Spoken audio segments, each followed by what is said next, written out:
Hello, welcome to the Craft O'Clock YouTube channel. My name is Aditi and I'm back with mixed media inspiration for y'all.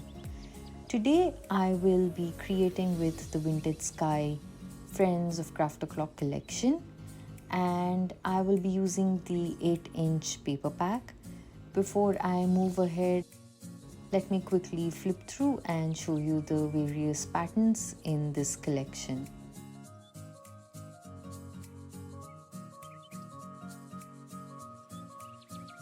I will also be using the extras elements that come in 3 sets, the vintage, the flowers, as well as the junk journal elements. So here is a look at all of these gorgeous elements that come coordinated with this particular paper collection. And like other collections, there is also a 12-inch paper pack as well as a 6-inch paper pack in this collection.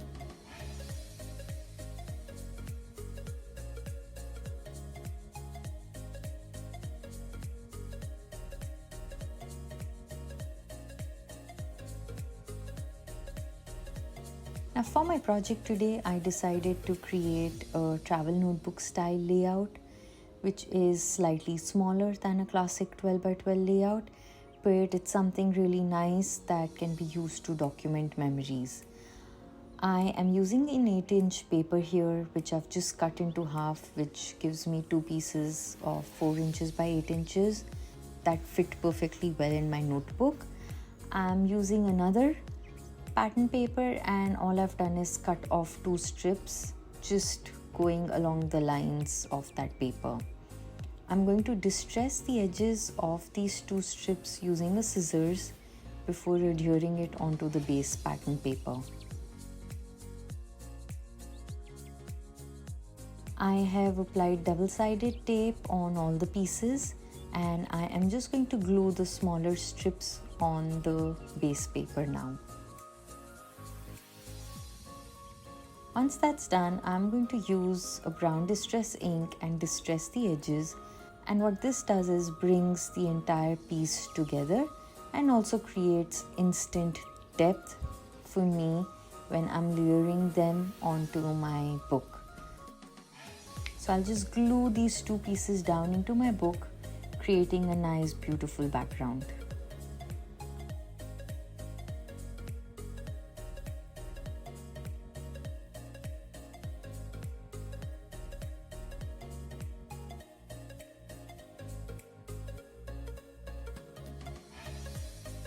I'm also going to be using this Craft O'Clock stencil along with the same distress ink and adding some texture onto the background. This just adds more depth, texture, and creates an interest before I build the focal clusters.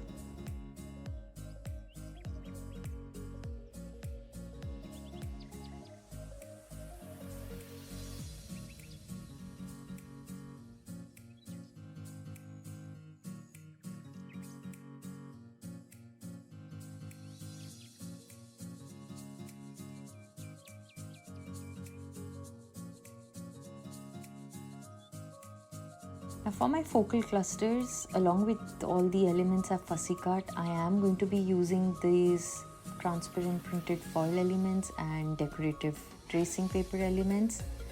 And as I go along, all I'm doing is distressing the edges, creating clusters that I can add to both my pages, and I am maintaining balance in my composition by focusing on creating 2 clusters on opposite ends of the page. So on my left page, I'm focusing on the top left corner, and on the right page, I'm focusing on the bottom right corner.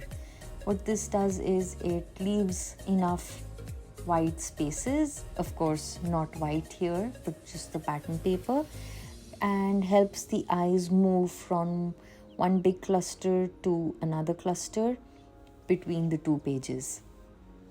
At this step, of course, you can use photos to document your memories. I'm also going to be using chipboard quotes to add meaning to this layout, and I am just distressing the edges of those as well.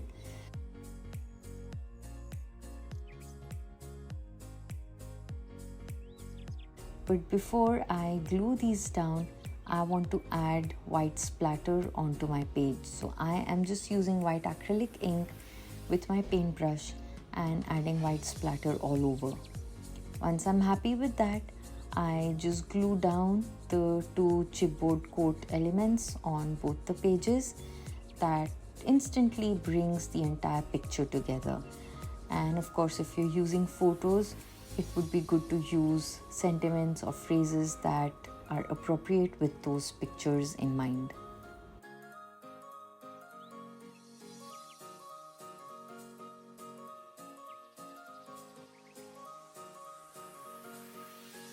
And that completes my travel notebook layout.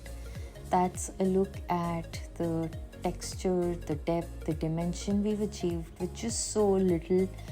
I haven't added too much because I don't want it to be so bulky that I can't close the book. But this instantly just creates a nice double spread in my notebook. I hope you enjoyed that. And until the next time, take care and bye-bye.